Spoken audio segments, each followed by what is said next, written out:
On today's Minute of the Apes, we force ourselves to get past the fact that really where we keep going is into an in-between, but were we to do nothing but what we're doing, we would do nothing that you want to hear. See, the painter is painting the painting, who's also painting the painting because there's an observer who's painting the painting while he's painting. You and I are really good together. Thank you for that.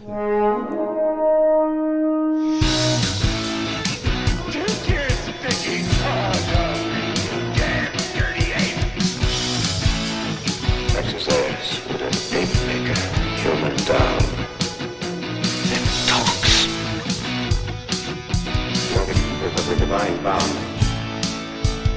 We are determined to know what the apes want. War or peace. The only good human is a dead human. And if it is man's destiny one day to be dominated, then oh please God, let him be dominated by such as you.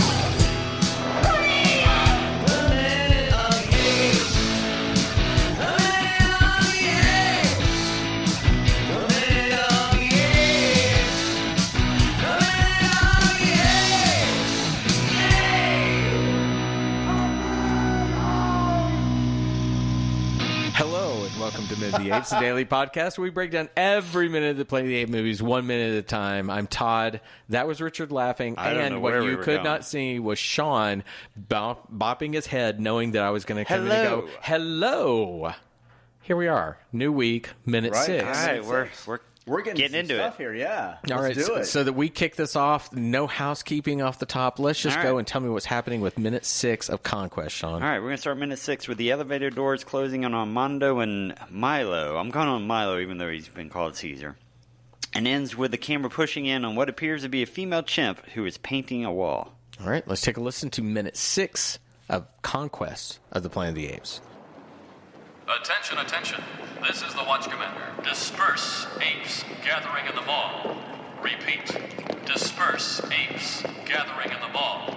Take the serial number of each offender and notify Ape Control immediately. Repeat. Take the serial number of each offender and notify Ape Control immediately. Their masters are to be cited and fined. Repeat. Their masters are to be cited and fined.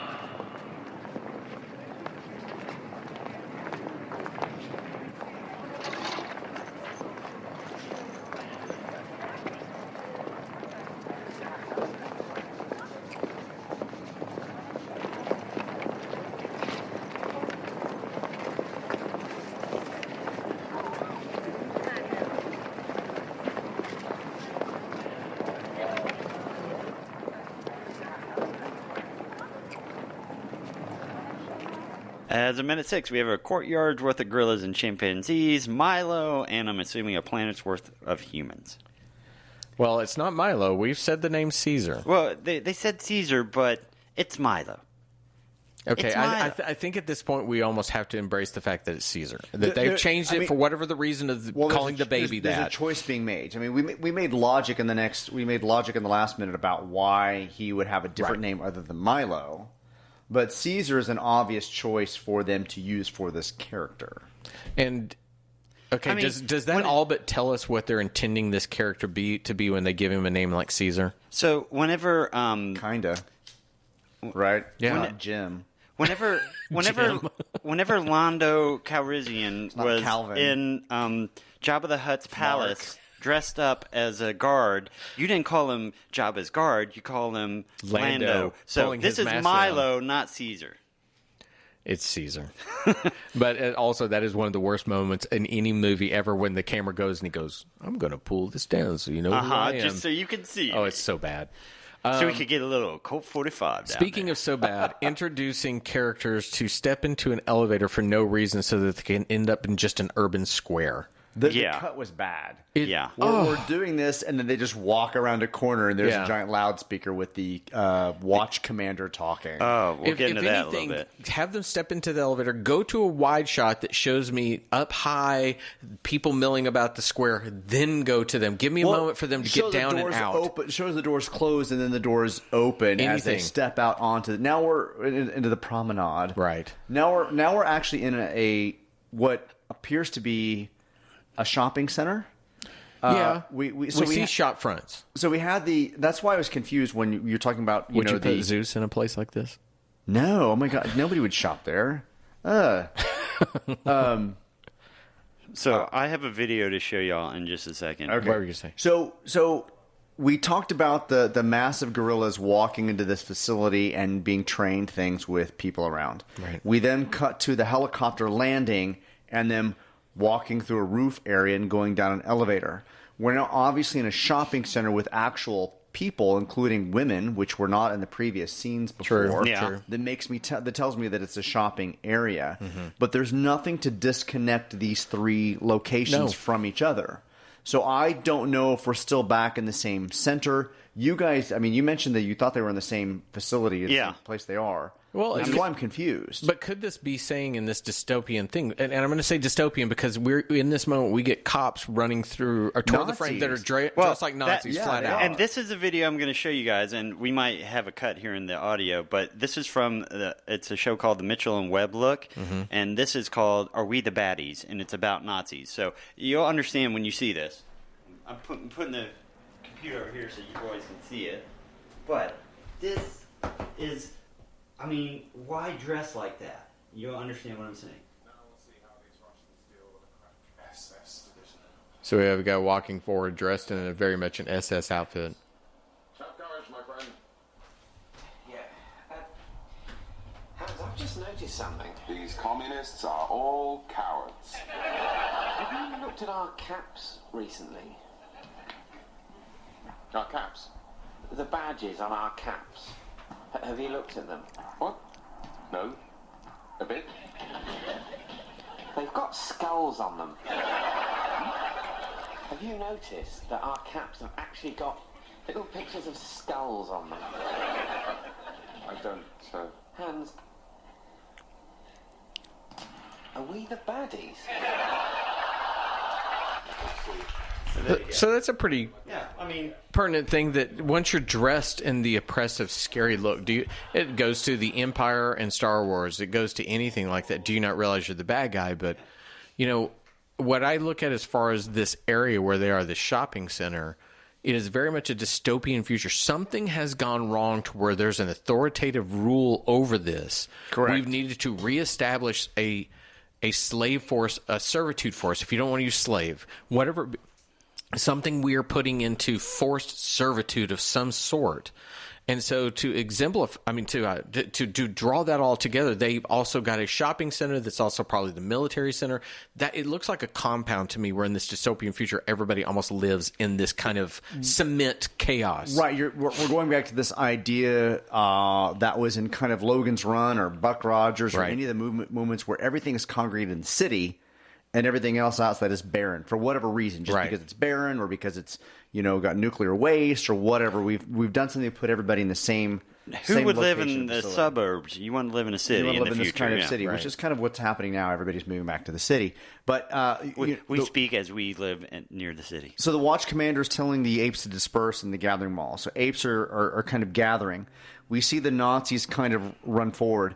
And there's this moment where the Watch Commander says, take the serial number of each offender and notify ape control. So now we've got this idea that there's some type of authority, like a police force that's just specifically for ape control. And there's a moment where there's like two gorillas and two chimpanzees kind of huddled together, and these Nazis kind of move in and kind of disperse them. What struck me is they were not doing anything. Obviously, they can't talk that we know. Why would they be gathering? Well, they can't speak English, but they can probably communicate with each other somehow because apes in the wild communicate with each other. So they're trying to stop these apes from gathering? But to be fair, what came to my mind was with Hassline. You played with Hassline a bit in our tease off the top of this. What if Hassline's message before his death, maybe he had something out there that talked about the fear were we to keep these talking apes about? Were they to develop intelligence or develop relationships that this would occur? That kind of thing can be that voice from the dead that leads this thing forward and makes them paranoid that they can't allow that to occur. Here's what I don't understand. So the apes are a slave race, as we're coming to see, and they're being trained to do stuff. But they're not allowed to congregate together, but and be unattended. They also say that the apes... Right. But if I have a servant, we're not even going to call it a slave, a servant, that I want to go do something, they have to go do it unattended. Otherwise, I'm just standing next to them the whole time, and that defeats the purpose of having a slave And race. also, so I should be able to send my apes out unattended to do whatever their task is and come back. So why isn't your slave ape probably going to have to come to my, if I run the dry cleaning place, come and talk to my slave ape because I'm too lazy to do the job. Slave ape. There's an inconsistency in that message here. Yeah. But again, this goes back to, this is really the first place that I thought of Lucas's THX 1138 because of that voice coming over the speaker. Oh my God. Have you ever seen that movie, Richard? No. It is his first literally, movie. You will hear somebody going THX 1138 blah blah blah blah blah blah over and over, and it is this dystopian like Big Brother is just talking incessantly. So when I saw this, I thought, oh, somebody had seen it. All the questions aside, it does a really good job of making you very easily understand that something has shifted to the point where they are controlling thought, they're controlling movement, they're doing all this, they have to run to negate it.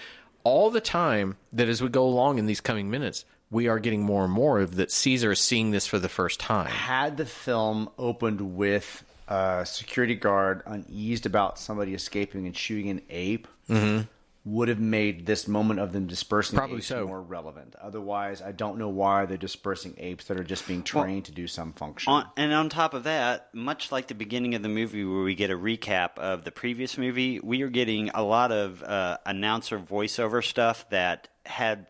If this was real life, you wouldn't be saying stuff like, we got to collect their numbers and cite them and get the masters and all this stuff. That would be known information. It would just be disperse them, and then they would go and cite them. Instead of disperse them and also collect their numbers and also cite them and make sure I'm telling everybody what they need to do. The code authority doesn't run through the neighborhood with a giant megaphone saying, us what's you're about not supposed to be parked on your driveway. About the fact that there's something on my lawn. Yeah. But at the same time, we don't make 1984 without the Orwellian overuse of what is your number? Assimilate with the masses will do. You have to do that to set the tone for the audience watching What does it say about the future? I mean, I feel like we're living in that right now. We're kind of wondering about this authoritarian stuff that's happening, and I see these things. I'm like, shit, is that what's going to happen to us? Is that what we predict in the future, just based on the present? And they probably felt the same way here at this moment, right? Which is 40 years ago. One reason when we started all this, I even think I teased you guys that I thought when we got to Conquest that I thought oddly it might be the one that